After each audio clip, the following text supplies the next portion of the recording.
नमस्ते बच्चों, मैं सतीश अवस्थी संकल्प क्लासेज के YouTube चैनल पर आपका तहे दिल से स्वागत करता हूं। बच्चों, पिछली कक्षा में अपन ने संज्ञा के बारे में पढ़ा था और संज्ञा किसे कहते हैं ये परिभाषा पढ़ी थी। संज्ञा कितने प्रकार की होती है इसके बारे में अपन ने पढ़ा था। व्यक्तिवाचक संज्ञा, जातिवाचक संज्ञा, भाववाचक संज्ञा और जातिवाचक संज्ञा के दो भेद होते हैं, इसके बारे में थोड़ा सा अपन ने बताया। अपन ने व्यक्तिवाचक संज्ञा के बारे में बता दिया कि कोई भी क्या दुनिया का कोई सजीव नाम या निर्जीव नाम आ जाए और उससे एक का ही बोध होता है तो वो व्यक्तिवाचक संज्ञा होती है, और एक से अधिक का बोध होता है तो मेरे भाइयों उससे जातिवाचक संज्ञा का बोध होता है। इस तक अपन पढ़ चुके हैं। अब अपन आगे की बात करते हैं मेरे भाइयों। अगला ये है कि कोई, मैंने आपको बताया था कि ये जातिवाचक जो संज्ञा होती है, ये जातिवाचक संज्ञा के दो उपभेद होते हैं। ये कल मैं बता चुका था। पहला उपभेद होता है मेरे बच्चे लोगों समूहवाचक संज्ञा, और दूसरा उपभेद होता है इसका द्रव्यवाचक संज्ञा। द्रव्यवाचक संज्ञा, अब इनके बारे में थोड़ी सी जानकारी कर लें। हमने आपको कल बताया था बच्चे लोगों कि आधुनिक जो दृष्टिकोण है, उस आधुनिक दृष्टिकोण ने ये माना है, आधुनिक व्याकरणाचार्यों ने ये माना है, आधुनिक मान्यता में ये माना गया है कि समूहवाचक संज्ञा है जो द्रव्यवाचक संज्ञा है, ये दोनों संज्ञाएं अलग से नहीं होती हैं। ये दोनों संज्ञाओं का अलग से कोई महत्व नहीं होता है। इन दोनों संज्ञाओं को उन्होंने जातिवाचक संज्ञा में सम्मिलित किया है और जातिवाचक संज्ञा के दो उपभेद इनको माना है। ये जातिवाचक संज्ञा का पहला उपभेद है और ये जातिवाचक संज्ञा का दूसरा उपभेद है। अब बात करते हैं समूहवाचक संज्ञा किसे कहते हैं। समूह का मतलब होता है इकट्ठा होना। जिस संज्ञा पद से एक समूह का बोध होता हो उसे समूहवाचक संज्ञा कहते हैं। बच्चे लोगों कक्षा होती है, एक समूह होता है। बच्चे लोगों परिवार होता है, एक समूह होता है। पुलिस है जो एक समूह है, परिवार है जो एक समूह है, सभा है जो एक समूह है, दल है जो एक समूह है, परिषद है जो एक समूह है, और आपका जो झुंड है वो एक समूह है।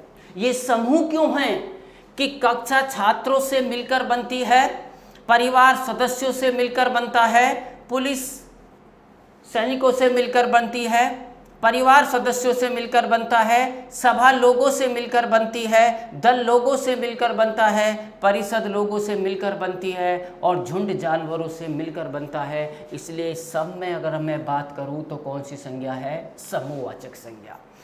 अगर प्रतियोगिता परीक्षा में कक्षा आ जाए, अगर प्रतियोगिता परीक्षा में परिवार आ जाए, पुलिस आ जाए, सभा आ जाए, दल आ जाए, परिषद आ जाए, और आगे बात करूं तो विधानसभा आ जाए, राज्यसभा आ जाए या लोकसभा आ जाए, तो उनमें भी समूहवाचक संज्ञा होती है। तो आपका उत्तर समूहवाचक संज्ञा होना चाहिए। अगर समूहवाचक संज्ञा विकल्प में नहीं है तो फिर इसमें आप जातिवाचक संज्ञा करेंगे। क्लियर बात? अब आती है द्रव्यवाचक संज्ञा। द्रव्यवाचक संज्ञाएं वो होती हैं जिनको नापा और तोला जा सकता है, अर्थात द्रव्यवाचक संज्ञाओं का संबंध खनिज पदार्थों से होता है। द्रव्यवाचक संज्ञाओं का संबंध खाद्य पदार्थों से होता है, वस्त्रों से होता है, अर्थात ये चीज़ें जो भी आती हैं उनमें द्रव्यवाचक संज्ञा होती है। द्रव्यवाचक संज्ञाओं की पहचान ये है कि इनको नापा और तोला जाता है। मैंने कहा सोना, नापा और तोला जाता है। मैंने कहा चांदी, नापा और तोला जाता है। मैंने कहा पीतल, नापा और तोला जाता है। मैंने कहा लोहा, नापा और तोला जाता है। मैंने कहा शक्कर, नापा और तोला जाता है। मैंने कहा तेल, नापा और तोला जाता है। मैंने कहा घी, नापा और तोला जाता है। मैंने कहा लकड़ी, नापा और तोला जाता है। इन सभी पदों में द्रव्यवाचक संज्ञा है। जो द्रव्य पदार्थों का बोध कराती हैं उन्हें द्रववाचक संज्ञा कहते हैं। और द्रववाचक संज्ञाओं का संबंध हमारे खाद्य पदार्थों से होता है, हमारे आभूषणों से होता है और हमारा खनिज पदार्थों से होता है। अर्थात जिनको नापा और तोला जाता है उनको द्रव्य पदार्थ कहते हैं, और जो समूह का बोध कराती हैं वो समूहवाचक संज्ञा होती है। अब मैं थोड़ा सा अपनी तरफ से कुछ बताना चाहूँगा आप लोगों को। अगर प्रतियोगिता परीक्षा में ये आ जाए कि भाई सोना कौन सी संज्ञा है, ध्यान रखना सोना क्रिया भी होती है।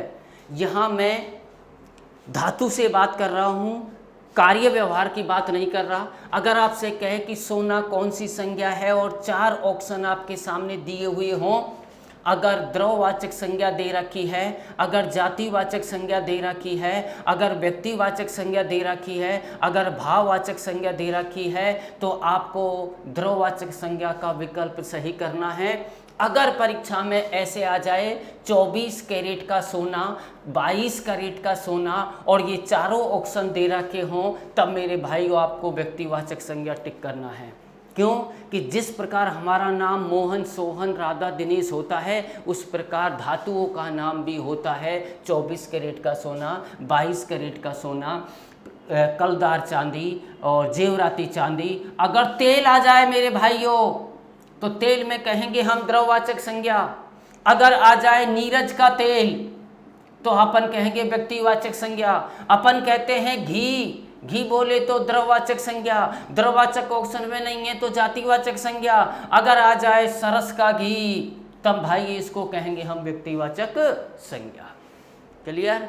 ये आपका मैंने क्लियर कर दिया। अब चलते हैं अपन आगे।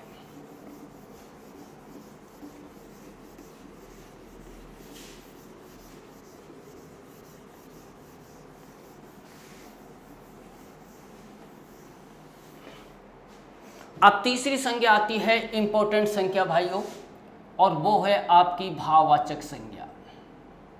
भाववाचक संज्ञा को अगर हम समझ लेते हैं तो भाववाचक संज्ञा अगर समझ में आ जाती है तो हमारा विशेषण का आधा सा टॉपिक क्लियर हो जाता है, हमारे प्रत्यय भी बहुत सारे क्लियर हो जाते हैं। इसलिए ये इम्पोर्टेंट संज्ञा है, इसलिए इसको समझना बहुत ज़रूरी है।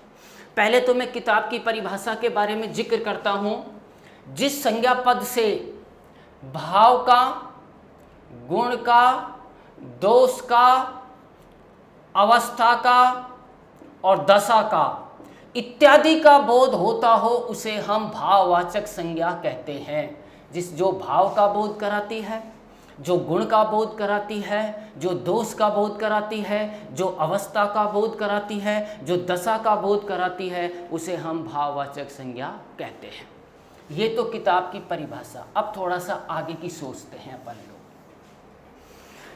मैं ये बोलना चाहता हूँ, मैं कहना चाहता हूँ कि कोई भी शब्द तुम्हारे सामने आ जाने दो, अगर उस शब्द के अंत में ता, अगर उस शब्द के अंत में पन, अगर उस शब्द के अंत में आपा, अगर उस शब्द के अंत में आई, अगर उस शब्द के अंत में ई, अगर उस शब्द के अंत में त्वय, अगर आहट,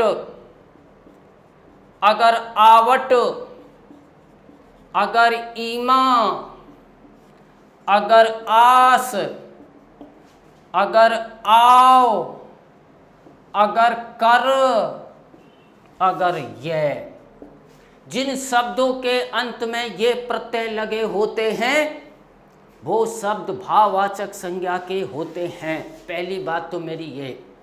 दूसरी बात ये है, आप सभी ने लोगों ने सुना है कि एक उपसर्ग होते हैं और एक प्रत्यय होते हैं। उपसर्ग उसे कहते हैं जो शब्द के प्रारंभ में लगते हैं और प्रत्यय उसे कहते हैं जो शब्द के अंत में लगते हैं। सभी शब्दों में उपसर्ग नहीं होते, सभी शब्दों में प्रत्यय नहीं होते।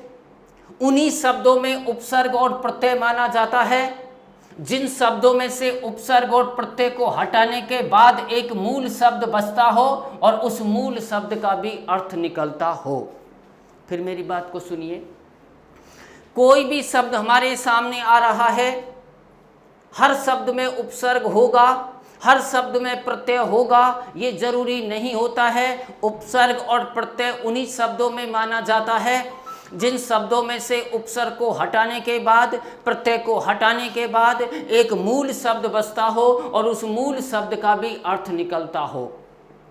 एक बात और बता दूं ये कि उपसर्ग हो या प्रत्यय हो दोनों ही शब्दांश होते हैं। ये प्रतियोगिता परीक्षा में आया हुआ सवाल है।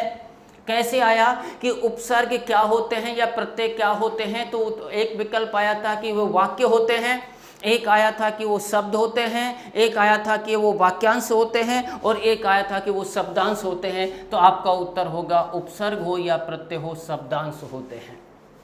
एक अब अपन बात करते हैं कि मैंने बताया कि सभी शब्दों में उपसर्ग प्रत्यय नहीं होते। उन्हीं शब्दों में उपसर्ग और प्रत्यय माना जाता है जिनको हटाने के बाद मूल शब्द बचे। आप मुझसे कहोगे गुरुजी माता, या मैं कहूँ आपसे माता, मैं कहूँ आपसे पिता और मैं कहूँ आपसे कुत्ता। ये तीन शब्द मैंने आपके सामने लिखे हैं। मैं आपसे कहना चाहता हूँ इन तीनों शब्दों के अंत में भाई वो ता लगा हुआ है। क्या इनमें ता प्रत्यय है? नहीं भैया, इन तीनों में ता प्रत्यय नहीं है। क्यों नहीं है? इनमें से ता को हटाने के बाद माँ बचता है। माँ का कोई अर्थ नहीं निकलता है, वो माँ होती है ऐसे। पिता में से ता हटाने के बाद पी बचता है। इस पी का कोई अर्थ नहीं होता, वो होता है पी ऐसा, जिसका मतलब होता है पीना। और इस कुत्ता में से ता हटा दे तो कुत बचता है। कुत का कोई अर्थ नहीं होता। इनके मूल शब्द का कोई अर्थ नहीं है, इनमें कोई मूल शब्द नहीं बचा है, इसलिए इनमें प्रत्यय नहीं है। और इनमें प्रत्यय नहीं है तो इनमें भाववाचक संज्ञा नहीं है। इनमें भाववाचक संज्ञा नहीं है तो मैं आपसे पूछना चाहता हूं कि फिर इनमें कौन सी संज्ञा है? भैया माता में जातिवाचक संज्ञा है, पिता में जातिवाचक संज्ञा है और कुत्ता में जातिवाचक संज्ञा है। जिन शब्दों के अंत में ये प्रत्यय लगे होते हैं, आंख बंद करके कहना है आपको भाववाचक संज्ञा होती है। आप पूछोगे कैसे? मैंने शब्द लिखा मेरे बच्चे लोगों, एक शब्द लिखा था सुंदरता, मैंने एक शब्द लिखा था विनम्रता, मैंने एक शब्द लिखा था नम्रता। मैं आपसे पूछना चाहता हूं कि इन शब्दों में ता प्रत्यय है या नहीं है? है। मूल शब्द बचा है आपका सुंदर, मूल शब्द बचा है आपका विनम्र और मूल शब्द बचा है आपका नम्र। अर्थात इन शब्दों में से प्रत्यय हटाने के बाद मूल शब्द बच रहा है, मूल शब्द का अर्थ निकल रहा है, तो इसमें ता प्रत्यय है। इसमें ता प्रत्यय है तो इनमें भाववाचक संज्ञा है। मैंने कहा मेरे बच्चे लोगों पागलपन, मैंने कहा मेरे बच्चे लोगों परायापन और मैंने कहा भाइयों अपनापन और मैंने कहा लड़कपन। इन सारे शब्दों में पन प्रत्यय लगा हुआ है कि पन प्रत्यय को हटाने के बाद बचेगा पागल, पन प्रत्यय को हटाने के बाद बचेगा पराया, पन प्रत्यय को हटाने के बाद बचेगा अपना, पन प्रत्यय को हटाने के बाद बचेगा लड़का। इसलिए सब में प्रत्यय है और इन सब शब्दों में प्रत्यय है तो इन सारे शब्दों में भाववाचक संज्ञा है। अब मैं थोड़ा सा आपको अलग अलग से पढ़ाऊं, मोटा मोटा करके नहीं। शब्द आया, प्रत्यय आया आपका आपा, आपा प्रत्यय। तो मैंने कहा मेरे भाइयों बूढ़ा प्लस आपा बना आपका बुढ़ापा। मैंने कहा मोटा प्लस आपा बराबर मोटापा और मैंने कहा रांड प्लस आपा बराबर रंडापा। तो इन तीनों पदों में आपा प्रत्यय है और आपा प्रत्यय है तो इन तीनों पदों में भाववाचक संज्ञा है। अगला प्रत्यय की बात करते हैं। अगला प्रत्यय है आपका आई प्रत्यय। भाइयों ये लिखा मैंने आई प्रत्यय। मैंने कहा अच्छा प्लस आई, मैंने कहा बुरा प्लस आई, मैंने कहा भला प्लस आई, मैंने कहा लड़ प्लस आई। तो इससे बना भाइयों अच्छाई इससे बना आपका बुराई, इससे बना आपका भलाई, और इससे बना आपका लड़ाई। इन सारे शब्दों में आई प्रत्यय है। आई प्रत्यय है तो इन सारे शब्दों में भाववाचक संज्ञा है।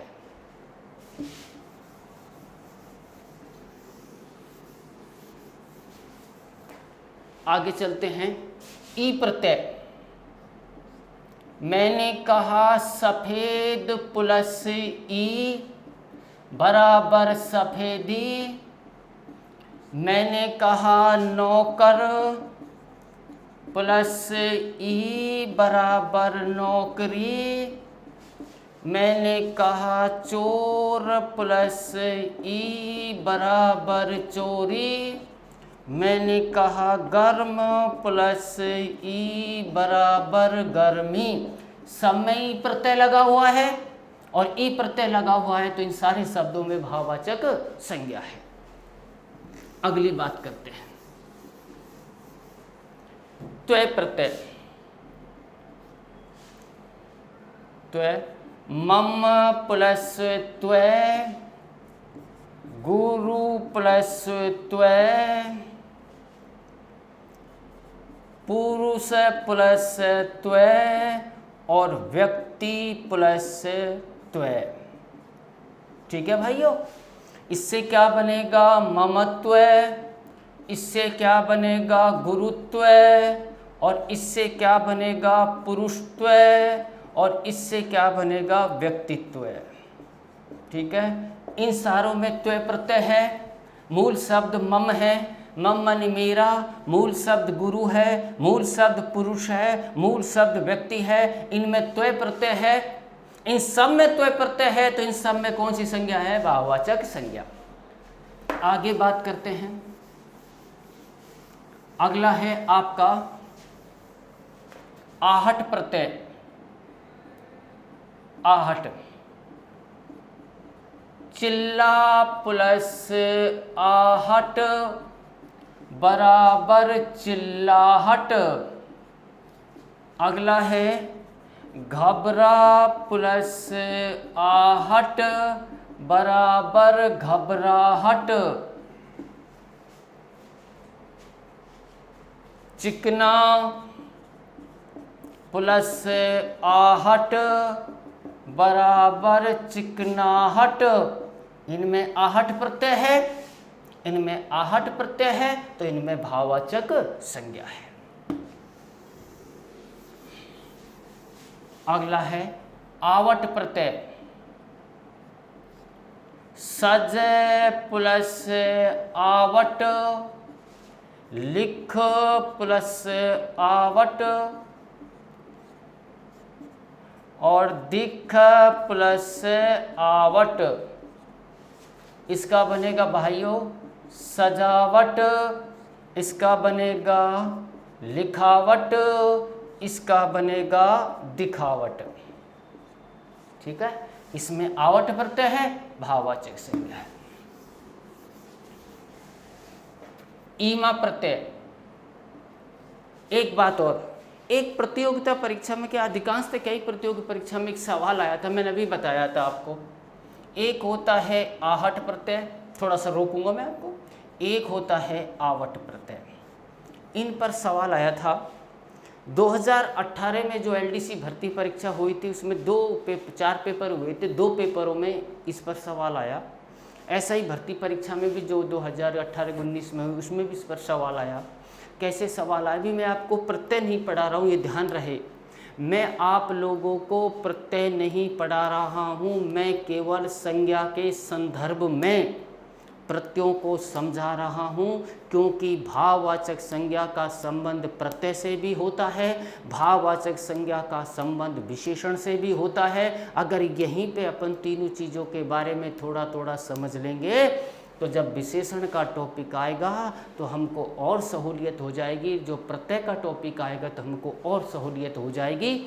इसलिए मैं थोड़ा सा रोकने की कोशिश करता हूँ। काफ़ी चीज़ें ये होती हैं कि किसी भी विषय वस्तु का सैद्धांतिक ज्ञान होना ज़रूरी है, और काफ़ी चीज़ें ऐसी होती हैं जो परिभाषाओं से निकालकर उनका एक छोटा रास्ता निकाला जा सकता है। परीक्षा में सवाल ऐसे आया, सुनना मेरी बात को, उसने लिख दिया था सजावट, ठीक है भाइयों, उसने लिख दिया था बनावट और उसने लिख दिया था लिखावट। प्रश्न बहुत सरल है, परंतु हम क्या करते हैं, कभी कभी जल्दबाजी में सरल सवाल को भी हम गलत कर देते हैं, इसलिए एक बार बताना ज़रूरी होता है, जिससे कि आपका देखो, जब प्रतियोगिता परीक्षा में कोई सरल सवाल आता है वो सबका सही होता है, और जो कठिन सवाल आता है वो अधिकांशतः गलत होता है। अगर हमारा सरल सवाल गलत हो जाता है तो हमारी मेरिट पर इसका महत्वपूर्ण प्रभाव पड़ता है, परंतु जब कठिन सवाल गलत हो जाता है प्रतियोगिता परीक्षा में मेरिट पर उसका बहुत अधिक प्रभाव नहीं पड़ता है, क्योंकि वो तो अधिकांश का ही गलत होता है। इसलिए सरल सवाल कभी भी गलत नहीं होने चाहिए। जब हमसे कोई प्रत्यय की बात पूछता है, और अधिकांशतः प्रत्ययों में मेरी कही हुई बात आपको काम आएगी। अगर कोई प्रत्यय की बात कहता है तो हमें शब्द के अंत में जाना चाहिए, जब कोई उपसर्ग की बात कहता है तो हमें शब्द के प्रारंभ में आना चाहिए।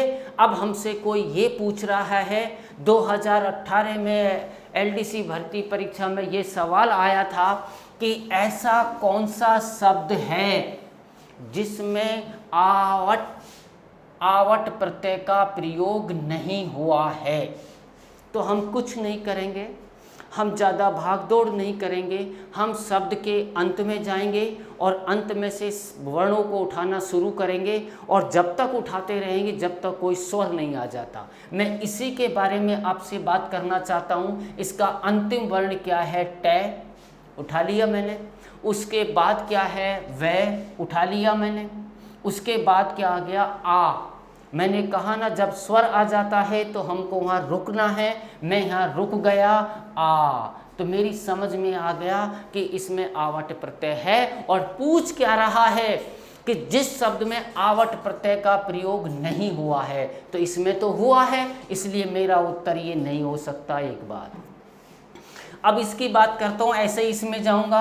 अंतिम वर्ण आपका है ट, उससे पहले है आपका व, और उससे पहले आ गया आ। स्वर आते ही मैं रुक जाऊंगा, इसमें भी आवट प्रत्यय है, इसका मतलब मेरा उत्तर ये भी नहीं हो सकता। मैं इस पर जाऊंगा। अंतिम वर्ण है आपका ट, उससे पहले है आपका व, और फिर आ गया आपका आ, अर्थात इसमें भी आवट प्रत्यय है, अर्थात मेरा उत्तर ये भी नहीं हो सकता। और इसमें जाऊंगा मैं ट, ट से पहले है आपका है के बाद है आपका आ। तो आपको भिन्न नजर आ गया कि भैया आवट प्रत्यय है, आवट प्रत्यय है, आवट प्रत्यय है, इसमें आहट प्रत्यय है, ये हमारा उत्तर होगा। पक्का? ये बात आपकी मैंने थोड़ी सी बता दी है, प्रत्यय पढ़ा नहीं रहा हूँ, ध्यान रखना। अगला उपसर्ग प्रत्यय आता है आपका ईमा प्रत्यय। ईमा प्रत्यय में देख लीजिए, ये लिखा मैंने लाल, इसमें लगाया मैंने ईमा प्रत्यय। ये लिखा मैंने पूर्ण, और पूर्ण में लगाया मैंने ईमा प्रत्यय। ये लिखा मैंने मधुर, और मधुर में लगाया मैंने ईमा प्रत्यय। और यह लिखा मैंने हरित, और हरित में लगाया मैंने ईमा प्रत्यय। तो शब्द बना मेरे भाइयों लालिमा, शब्द बना मेरे भाइयों पूर्णिमा, और शब्द बना आपका मधुरिमा, और शब्द बना आपका हरितिमा। और इन सारे शब्दों में ईमा प्रत्यय है, और इन सारे शब्दों में ईमा प्रत्यय है, तो इन सारे शब्दों में भाववाचक संज्ञा है। आप मुझसे पूछना चाहेंगे कि हम आपने 2 मिनट पहले जो बात बताई थी उसी के अनुसार चलें? हाँ चल लो।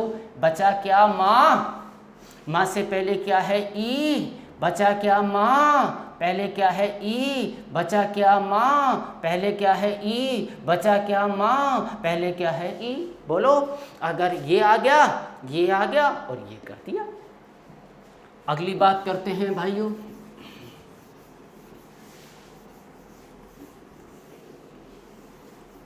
आस प्रत्यय। आस, आस में मीठा प्लस आस बराबर मिठास। अगला है खट्टा प्लस आस बराबर खटास। तो मिठास शब्द और खटास शब्द में आस प्रत्यय है, आस प्रत्यय है तो दोनों में भाववाचक संज्ञा है। आगे बात करते हैं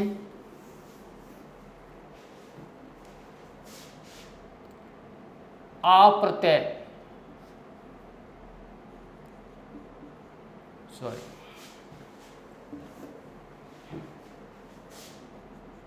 चुन प्लस आओ बराबर बना चुनाव। जम प्लस आओ बराबर बना जमाओ। और बह प्लस आओ बराबर बहाओ। इनमें दोनों में आओ, तीनों में आओ प्रत्यय है। आओ प्रत्यय है तो इनमें कौन सी संज्ञा है? भाववाचक संज्ञा।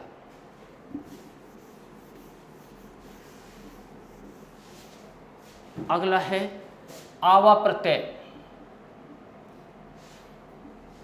भूल प्लस आवा बराबर क्या बना? भुलावा। चढ़ प्लस आवा बराबर चढ़ावा। दोनों में आव प्रत्यय है, दोनों में आव प्रत्यय है तो दोनों में भाववाचक संज्ञा है। और अगला जो प्रत्यय है आपका वह है कार प्रत्यय। अहम प्लस कार बराबर अहंकार। और धिक् प्लस कार बराबर धिक्कार। इन दोनों में कार प्रत्यय है, इन दोनों में कार प्रत्यय है तो इन दोनों में भाववाचक संज्ञा है। तो अब अपन ने बात बता दी कि जिन शब्दों के अंत में ता, पन, आपा, आई, ई, त्वे, आहट, आवट, ईमा, आस, आओ, आवा और कर और ये प्रत्यय लगे होते हैं वो भाववाचक संज्ञा के होते हैं। मैंने सारों के बारे में एक एक उदाहरण, दो उदाहरण, चार उदाहरण आपको दे दिए। मैंने इसके बारे में नहीं बताया। ध्यान रखना मेरे बच्चे लोगों, ये इम्पोर्टेंट है, इसलिए मैं इसको अब अलग से पढ़ाऊंगा, समझाऊंगा आपको।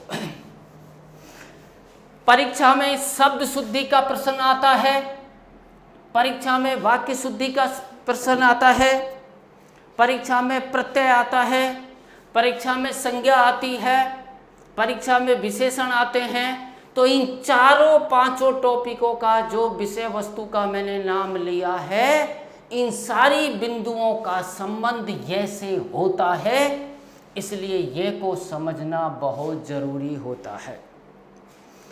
जब हम क्लास कोचिंग सेंटर में पढ़ते हैं तो एक हमारा बिंदु होता है, हमारा सिलेबस में होता है शब्द शुद्धि, वाक्य शुद्धि।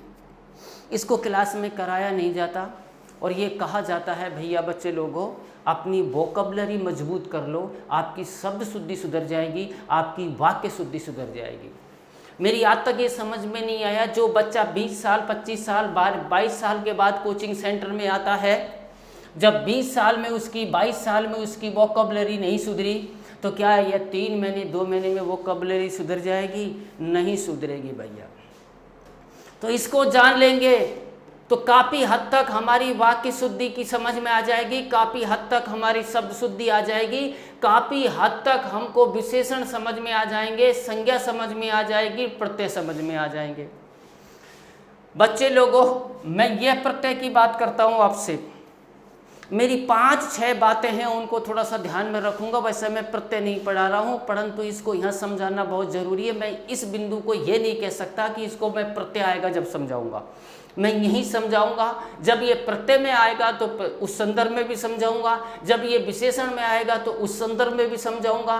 तो मेरी एक बात ध्यान रख लेना, नंबर 1 पॉइंट, कोई आपसे ये कहे कि इस शब्द में ये प्रत्यय लगाना है आपको, तो किसी भी शब्द में अगर ये प्रत्यय लगाना है तो सबसे पहले एक बात का ध्यान रखना है, उस मूल शब्द का पहला वर्ण, मैं किसकी बात कर रहा हूं मेरे बच्चे लोगों, मूल शब्द में उपसर्ग लगते हैं, मूल शब्द में प्रत्यय लगते हैं, और उस मूल शब्द का पहला वर्ण अगर ए की ध्वनि दे रहा है तो सबसे पहला काम आपको करना है उसे आ में बदलना है।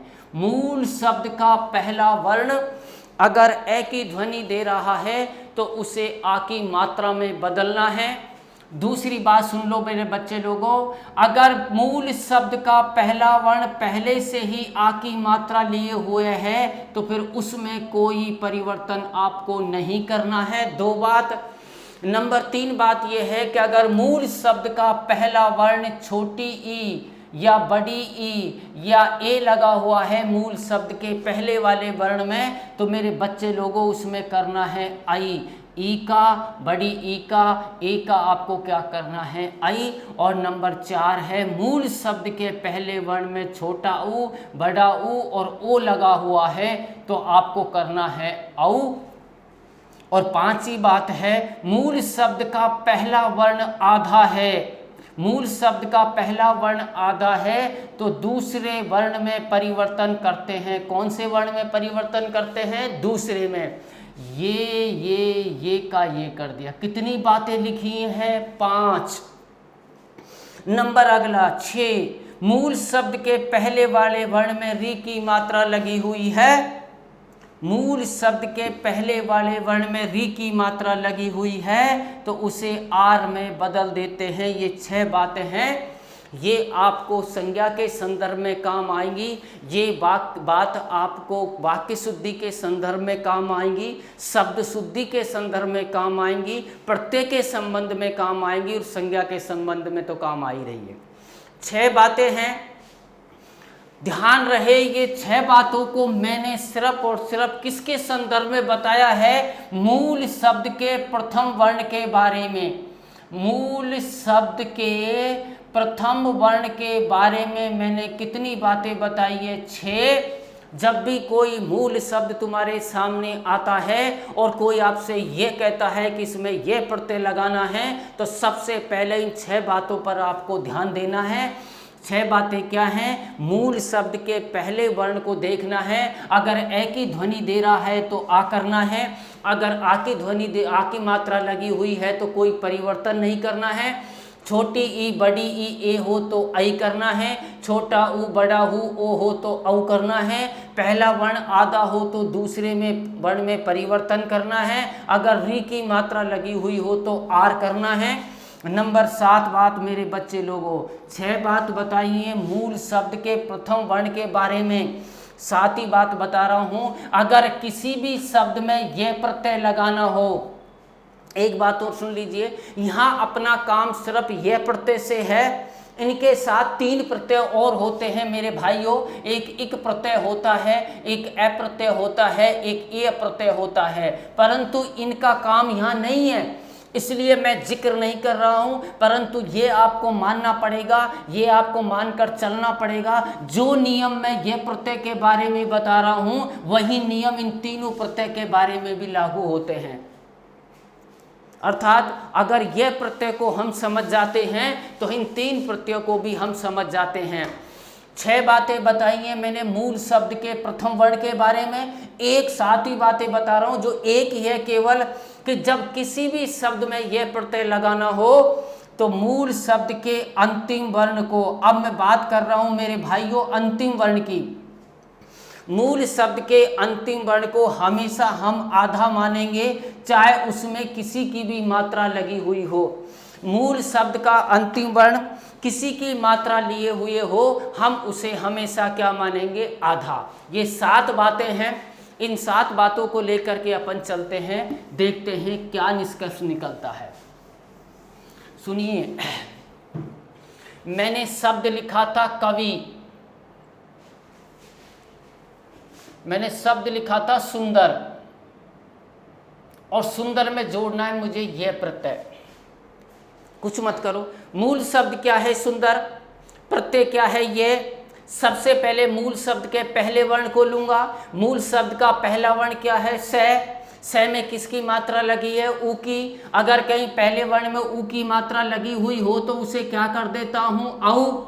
मैंने कर दिया इसको औ सौ। बोलिए, मैंने 6 बातें लिखी हैं मूल शब्द के प्रथम वर्ण के बारे में।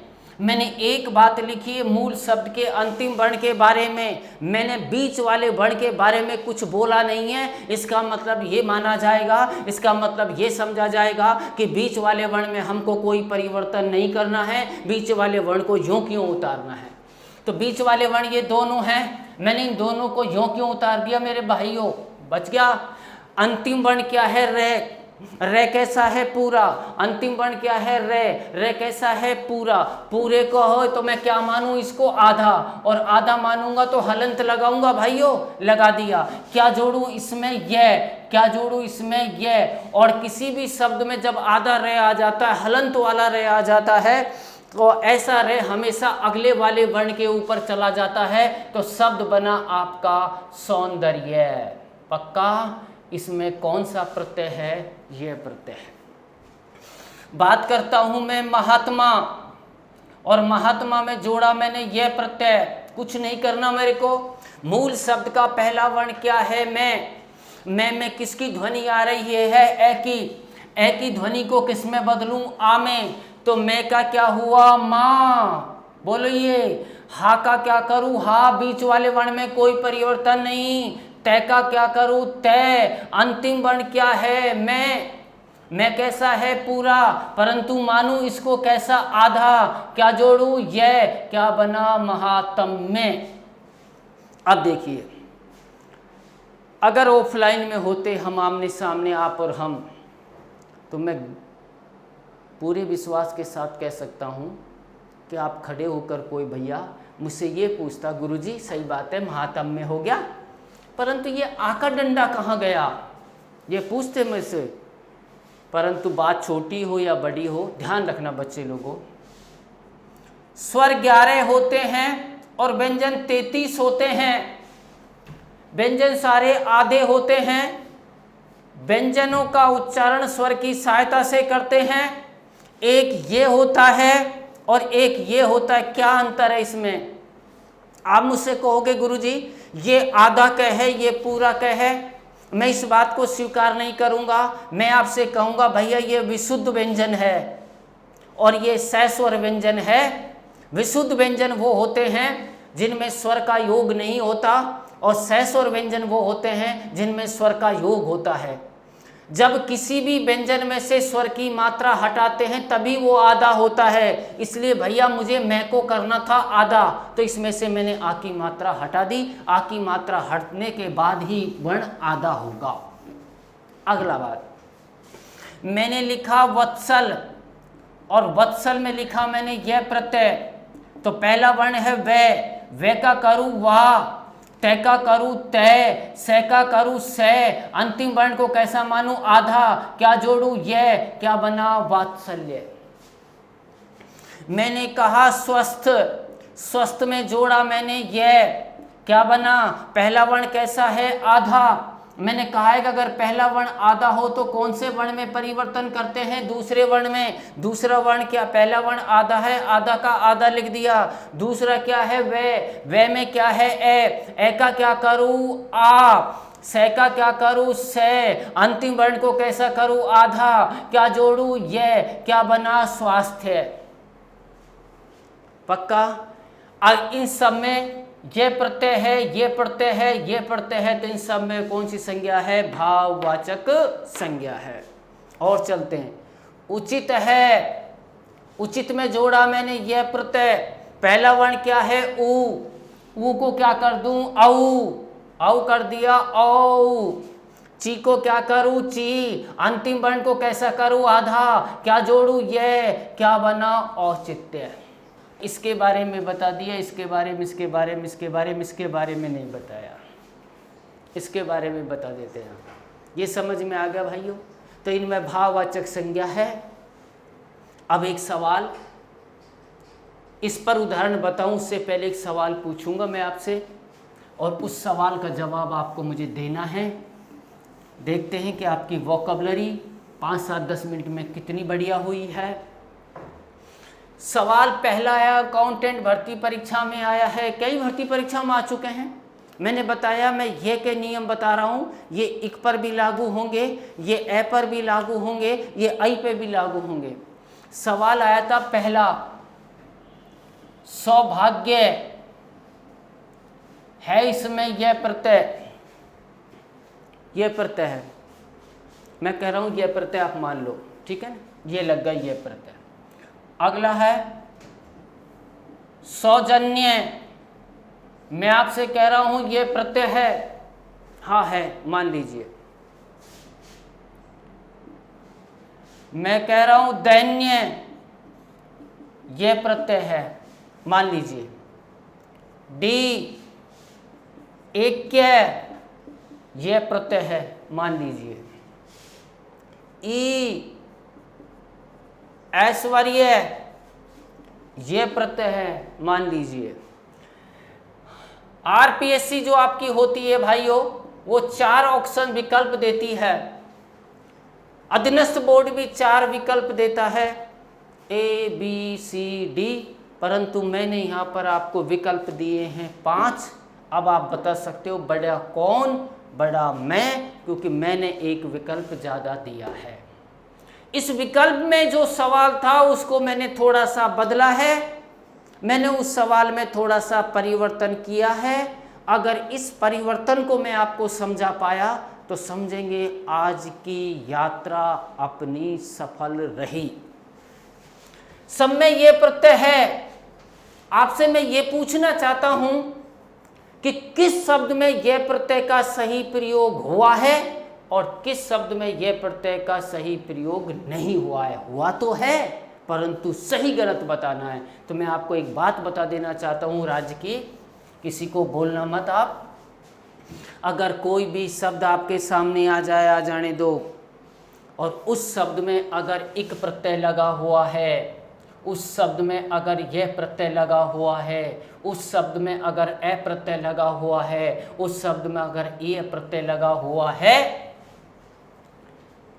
तो ध्यान रहे उस शब्द का पहला वर्ण या तो आ होना चाहिए या ऐ होना चाहिए या औ होना चाहिए। अगर इनके अलावा कोई सा है तो वो शब्द गलत है, और इनमें से कोई सा है तो वो शब्द शुद्ध है। बात खत्म। वोकैबुलरी जरूरत नहीं है अच्छी करने की। एक कंडीशन को छोड़ देना, अगर उसका पहला वर्ण आधा हो तो। बाकी सारी कंडीशनों में ध्यान रखना, या तो आ मिलेगा या आई होगा पहला वर्ण, अगर औ होगा। अगर तीनों में से कोई सा नहीं है तो वो सवाल शब्द गलत माना जाएगा। यहाँ बात करता हूँ मैं सौभाग्य की। ओ आया है इसलिए ये शब्द गलत है। सही होना चाहिए मेरे बच्चे लोगों सौभाग्य। बोलो भाइयों। यहाँ औ आया है इसका मतलब ये सवाल सही है। यहाँ क्या आया है, ए आया है, गलत है। क्या आना चाहिए, दैन्य। और ये क्या है, ये भी गलत है। क्या होना चाहिए, ऐक्य। यहाँ क्या आना चाहिए, आई आया है। ये दोनों सवाल सही हैं, ये तीनों सवाल गलत हैं। क्यों? सवाल सब सही कब माना जाएगा, जब या तो आ होगा या आई होगी या औ होगा। अब आप मुझसे पूछोगे कि ये सवाल आपने गुरुजी सही बताए हैं, ये गलत बताए हैं, इन्हें सिद्ध करके बताओ। तो 2 मिनट का अपन और टाइम लेते हैं।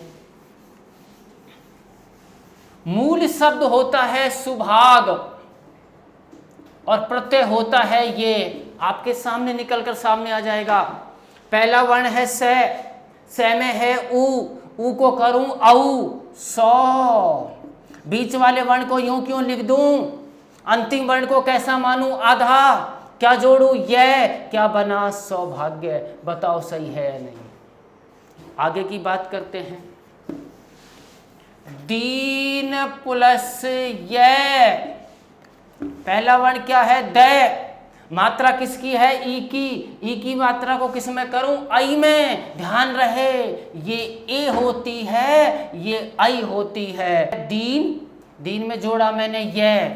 अब दे में मूल वर्ण है द, लगा हुआ है ई की मात्रा।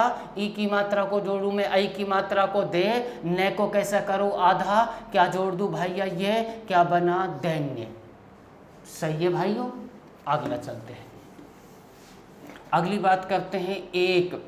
एक में जोड़ा मैंने ये प्रत्यय, ए आ गया। ए का क्या करूं भैया, आई करूंगा, आई कर दिया ए। कै को कैसा मानूं, आधा, क्या जोड़ूं ये, क्या बना, एक के। पक्का, ये तीनों सवाल सही है।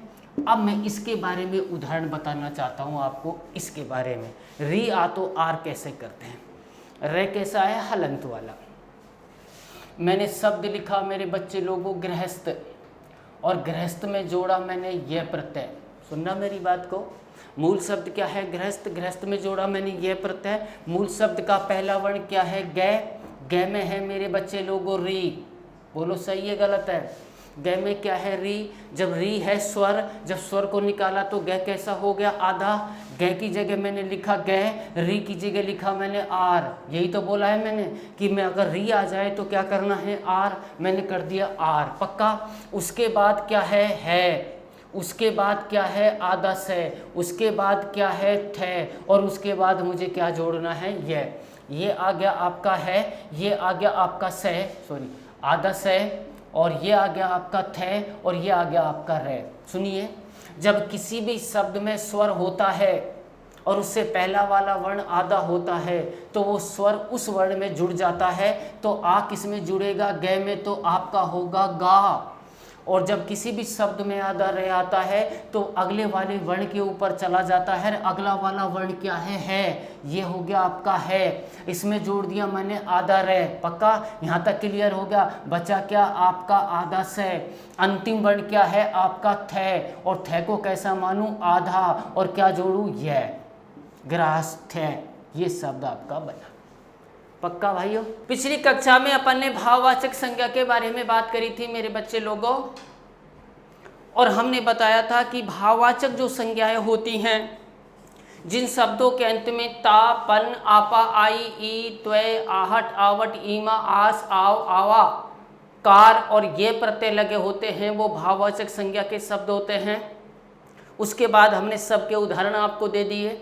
उसके बाद ये प्रत्यय के बारे में अपन ने जिक्र कर लिया, और ये प्रत्यय के बारे में मैंने आपको बताया कि ये प्रत्यय के बारे में जानकारी रखना बहुत ज़रूरी है कि ये संज्ञा के संदर्भ में भी काम आएगा, विशेषण के संदर्भ में भी काम आएगा, शब्द शुद्धि के संदर्भ में भी काम आएगा, और वाक्य शुद्धि के संदर्भ में भी काम आएगा। पक्का।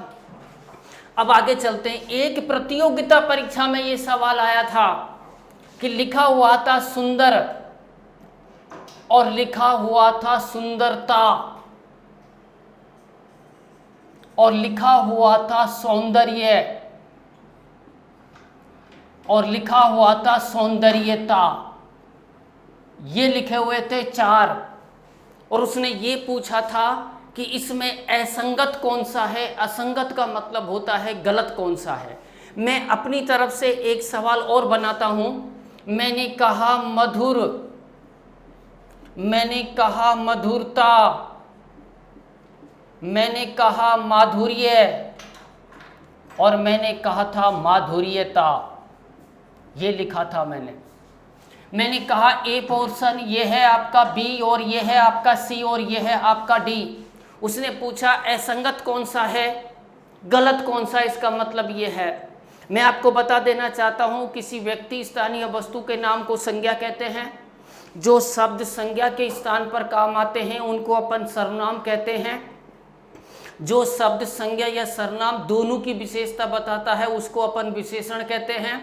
अच्छा है, बुरा है, मोटा है, पतला है, सांवला है, काला है, गोरा है, लंबा है, चौड़ा है, मोटा है, पतला है, नया है, पुराना है, चतुर है, चालाक है, ईमानदार है, बेईमान है, लाल है, नीला है, पीला है, सांवला है, गोरा है, काला है, और आधुनिक है, नया है, पुराना है, प्राचीन है। ये सारे शब्द विशेषण शब्द होते हैं।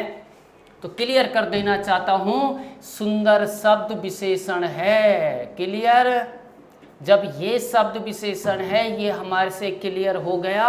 और मैंने जब भाववाचक संज्ञा पढ़ाई थी तो भाववाचक संज्ञा में मैंने आपको ये बताया था कि जिन शब्दों के अंत में ता, पन, आपा, आई, ई, त्वे, आहट, आवट, ईमा, आस, आव, आवा, कार ये प्रत्यय लगे होते हैं वो भाववाचक संज्ञा के होते हैं। शब्द में ता प्रत्यय लगा हुआ है, अगर ता प्रत्यय लगा हुआ है तो ये भाववाचक संज्ञा का शब्द है, पक्का। शब्द आता है सौंदर्य। मैंने बताया जिन शब्दों के अंत में ये प्रत्यय लगे होते हैं वो शब्द भी भाववाचक संज्ञा के होते हैं। इस शब्द में यह प्रत्यय लगा हुआ है अर्थात ये भी भाववाचक संज्ञा का शब्द है। अब बात करते हैं, ये विशेषण पद है, ये भाववाचक संज्ञा है, ये भी भाववाचक संज्ञा है। शब्द आता है, चौथा ऑप्शन आता है सौंदर्यता। तो आपको बता देना चाहता हूं इसमें यह प्रत्यय भी है और ता प्रत्यय भी है। जिन शब्दों में यह प्रत्यय और ता प्रत्यय साथ साथ आ जाते हैं ऐसे शब्द व्याकरणिक दृष्टि से अशुद्ध माने जाते हैं, इसलिए ये सब पद आपका असंगत है। मधुर शब्द विशेषण है, ये आप सब जानते हैं। ता प्रत्यय लगा हुआ है, ये भाववाचक संज्ञा है। माधुर्य ये प्रत्यय लगा हुआ है, ये भाववाचक संज्ञा है। और इसमें ये प्रत्यय आ गया और ता प्रत्यय आ गया, ये प्रत्यय और ता प्रत्यय दोनों लगे होते हैं, ऐसा शब्द व्याकरणिक दृष्टि से अशुद्ध होता है, इसलिए ये असंगत है और ये भी असंगत है।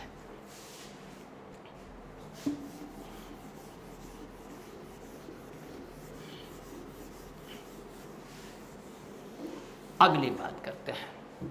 सवाल लिखा था बच्चे लोगों मैंने अच्छा, इसके बाद लिखा मैंने अच्छाई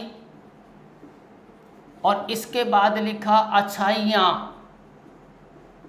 क्या अंतर है इन दोनों में, तीनों में? मैंने अभी आपको बताया जो शब्द संज्ञा या सर्वनाम की विशेषता बताते हैं उनको हम विशेषण कहते हैं। अच्छा है, बुरा है, भला है, सच्चा है, झूठा है, ये सारे शब्द विशेषण होते हैं। तो अच्छा शब्द हुआ आपका विशेषण। अच्छा शब्द क्या हुआ आपका विशेषण। इस अच्छा शब्द में लगा दी गई है आई प्रत्यय, और जब मैंने बताया था कि आई प्रत्यय लग जाता है तो वो शब्द भाववाचक संज्ञा के होते हैं। ये शब्द भाववाचक संज्ञा का है। इन दोनों में अपन ने अंतर कर लिया। ये विशेषण पद है, ये भाववाचक संज्ञा है। ये भाववाचक संज्ञा क्यों है? क्योंकि इसमें आई प्रत्यय लगा हुआ है। अब बात करते हैं इन दोनों की।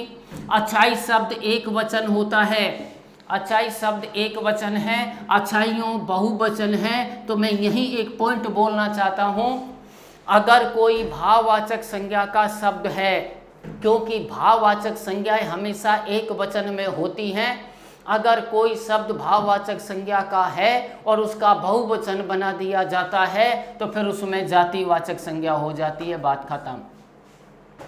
भाववाचक संज्ञा एक वचन में होती है, अगर उसका बहुवचन बना दिया जाए तो उसमें कौन सी संज्ञा हो जाएगी? जातिवाचक।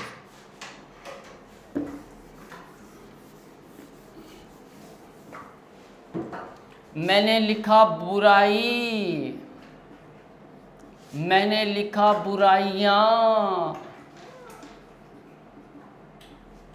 मैंने लिखा दूरी, मैंने लिखा दूरियां, मैंने लिखा ईर्ष्या और मैंने लिखा ईर्ष्याएं। यहाँ पर एक बात और बता देना चाहता हूँ मैं आपको 2 मिनट रोक करके, कि मैंने केवल और केवल आपको ये बताई है कि भाववाचक संज्ञा के भी 2 रूप होते हैं। एक मूल भाववाचक संज्ञा होती है, एक प्रत्यय से निर्मित होने वाली भाववाचक संज्ञा होती है। मूल भाववाचक संज्ञाएं वो होती हैं, परिभाषा बोल दूं पहले, हमारे भाववाचक संज्ञाएं अस्पर्शी होती हैं एवं अनुभवजन्य होती हैं। इसका मतलब क्या है कि हमारे अंदर भाव होते हैं, हमारे अंदर विचार होते हैं। साइकोलॉजी में कहूँ तो हमारे अंदर संवेग होते हैं। उन संवेगों को स्पर्श नहीं किया जा सकता, उनको केवल अनुभव किया जा सकता है। अस्पर्शी का मतलब होता है जिसको हम स्पर्श नहीं कर सकते। अनुभवजन्य का मतलब होता है जिनको हम अनुभव कर सकते हैं, अर्थात ऐसे भाव जिनको हम स्पर्श नहीं कर सकते, केवल अनुभव कर सकते हैं, उनमें भी भाववाचक संज्ञा होती है। कैसे? मैं कहूँगा प्रेम, मैं कहूँगा प्यार, मैं कहूँगा क्रोध, मैं कहूँगा ईर्ष्या, मैं कहूँगा घृणा, मैं कहूँगा उमंग, मैं कहूँगा सत्य, मैं कहूँगा अहिंसा, मैं कहूँगा आपको सुख, और मैं कहूँगा दुख। ये ऐसे भाव हैं जिनको हम स्पर्श नहीं कर सकते, केवल अनुभव कर सकते हैं। तो इनमें भी भाववाचक संज्ञा होती है। इसमें आई प्रत्यय है इसलिए भाववाचक संज्ञा, इसमें ई प्रत्यय है इसलिए भाववाचक संज्ञा, इसमें अस्पर्शी संवेग है, मैंने बताया ना ईर्ष्या, ये अस्पर्शी है इसलिए भाववाचक संज्ञा। लिखावट, इसमें आवट प्रत्यय है इसलिए भाववाचक संज्ञा। ये सारी की सारी भाववाचक संज्ञाएं हैं। ये एक वचन में है और इनका मैंने बहुवचन बना दिया। देखना, बुराई का बहुवचन होता है बुराइयाँ, दूरी का होता है दूरियाँ, ईर्ष्या का होता है ईर्ष्याएँ, और लिखावट का होता है लिखावटें। जब भाववाचक संज्ञा का बहुवचन बना दिया जाता है तो वो भाववाचक संज्ञा जातिवाचक संज्ञा हो जाती है। क्लियर? ये भी भाववाचक संज्ञा हैं। इनको भाववाचक संज्ञा किस आधार पर कह सकते हैं? क्योंकि ये ऐसे भाव हैं जो स्पर्शी हैं परंतु अनुभव जन्य है।